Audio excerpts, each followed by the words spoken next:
They say evil chimes when good men do not. Hello.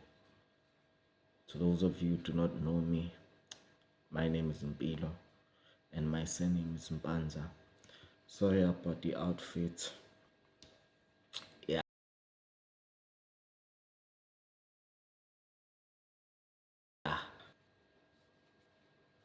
Anyways, what to talk about is Lokunja. Is this thing yalento lena lokhu i-trend on the internet. Yaka Nandi Matita statement and that never ran out. I've had some time to look at that situation. Unfortunately, I don't have Twitter, so I saw a video of Tito on YouTube. I saw the comments underneath a video of El Tito on the YouTube. The comments were good. People responded positively to the interview. By the way, you're doing an amazing job, El Tito. Continue growing that channel. That is a very good channel. Ukhuluma izinto ezakhayo laphana. You're helping people in the music industry.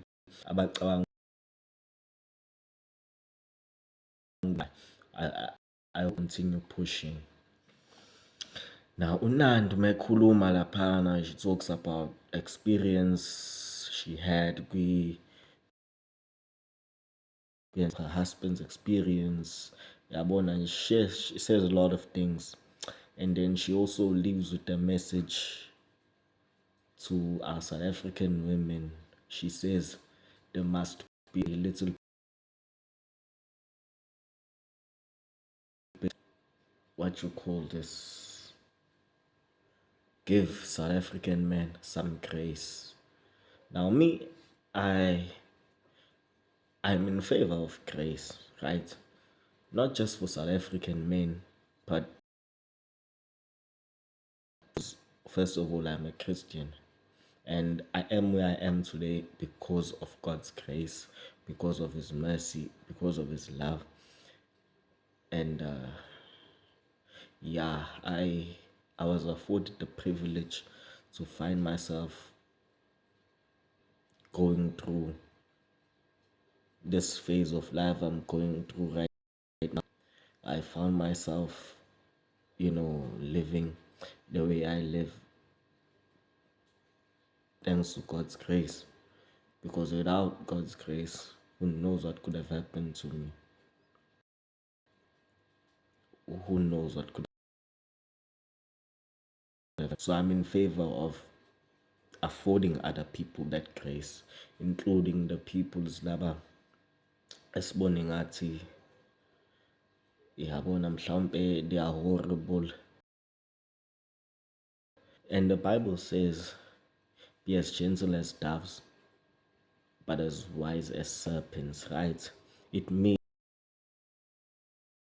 umuntu, you are showing grace on them just because umuntu uyamlokhu nje amxolele something, or you let them do something. You must always, at the back of your mind, you must always think about the possibility that you need to have a plan yokuyivimba those negative things from affecting you or affecting the life around you, right? That is what the Bible instructs us to do, right? Take everything with caution there. Now, so I watched my videos, a reality check. I watched a Slick Talk. All of this was of a Slick Talk video footage. If I didn't click on that Slick Talk video, I wouldn't even care about this topic. Hey, but Slick Talk indlela ade isho ngayo bra. Hey, ngisho nami, I was like, ayi, webhed uDineo Ranaka.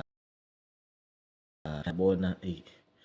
But then I clicked on another video because njengamanje phela now I'm getting interested in the topic, so I put on another video. Ngabona laphana, I don't know the name of the YouTuber, Ululu something nje, yabona. Clicked on her video, wayichaza, okay, but iyafana naleya Slick Talk. Posted on video yaka Owami, hey, all of a sudden nami I got angry ngathi ay, but why Shana, why you be kanjena? You know, I read the comment section and then I paused a bit, yabo, because I wanted to respond to the video, right? By the way, I think you must follow Owami's channel.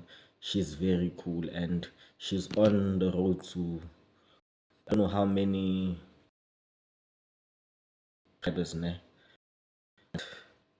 She's around there. Please support her. Subscribe to which channel Owami, right?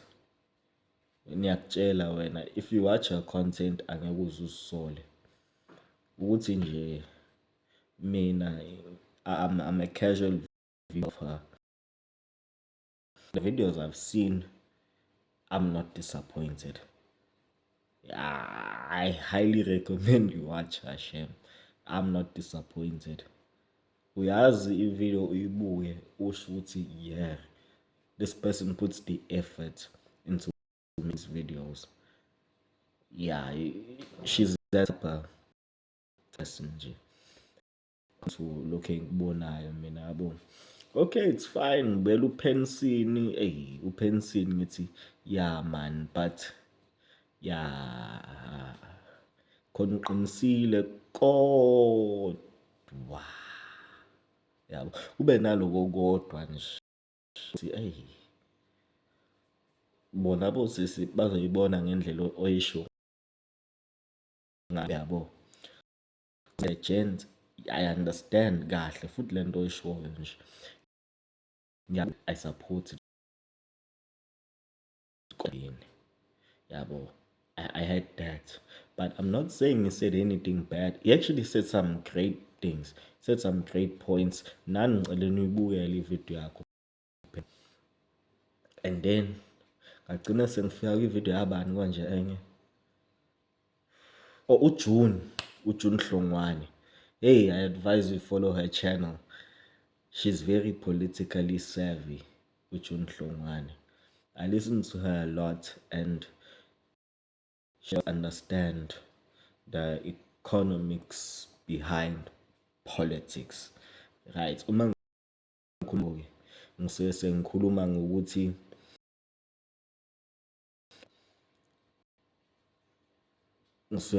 ngokuthi uyabona usibuke isimo seSouth Africa njengamanje ne isimo somnotho, usibuke ukuthi usiqhatha amazwe, ubuke lemithetho le ephaswayo, ukwazi ukuyi-review ukuthi izo-affecta isizwe kanje lesi sinqumo si-affecta kanje izinto ezenzakalayo in our country and know ukuthi these are the problems we are having, this is how to solve them, and this is how we're gonna get to all those problems. So ungisiza kakhulu in order to unpack that, because this political information sometimes gets to my head and then I can't really slow it down and analyze the way I want to analyze, which is why I end up making jokes about ad hoc committee and Madlanga Commission, because anyways, June, and she mentioned a very important thing, yabo. African men, what is making us poor is the fact that we as South African men are actually voting for bad policies, right? We are voting for policies that have to do with socialism. We're voting for policies that have to do with communism, policies that do not really work much in our favor, to be honest. So hayi now she's spitting facts. She's spitting facts. Kahle kahle mina ngikhulumi kanjalo kodwa ngimane ngisho nje yabona. Yeah, but yena uqinisile about lezi zinto lezi ayishoyo. And uma ngabe ngi-analyze indlela ekukhuluma ngayo, I think this is a lesson yabo. This is a lesson on the fact that there are many things as umphakathi esigqibile noma esifaka ngaphansi kwetafule when discuss serious, and we are supposed to discuss lezi zinto kudlaleke nje phandle kushiwo. And thina as abantu abamnyama have this bad habit of saying izinto eziwukuthi ziyafihlwa, izinto eziwukuthi awuphumeli ngaphandle uzisho, izinto eziwukuthi yabona you deserve to get some grey. No, sorry about that. I meant to say izinto eziwukuthi asiphumeli ngaphandle, izinto eziwukuthi zidinga ukufihlwa ifake ngaphansi kwetafule. And in today's age la khona i-social media isipopular kanjena, la khona you can literally take your phone and ulook anything and izinto fike idlule. The next thing you know sezilaphana. Leyo nto leyo ayisayenzeki like it used to do back.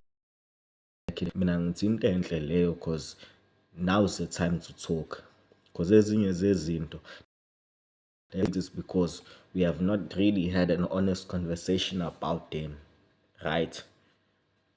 Mina I'm gonna be honest ne, lento yokuthi kunamakhaya angenabo abobaba kuleyo mizi leyo, mina iyangilimaza mina leyo nto leyo. The fact ukuthi khona abomama siyingane amadoda angawashada labo mama lapho, mina iyangilimaza leyo nto leyo. The fact yokuthi isizwe esimnyama sihlushwa ukuthi amakhaya amaningi awanabo obaba noma obaba bayashesha ukufa because of the choices they make, because of the lifestyle they live. Mina leyo nto leyo iyangidla ngaphakathi.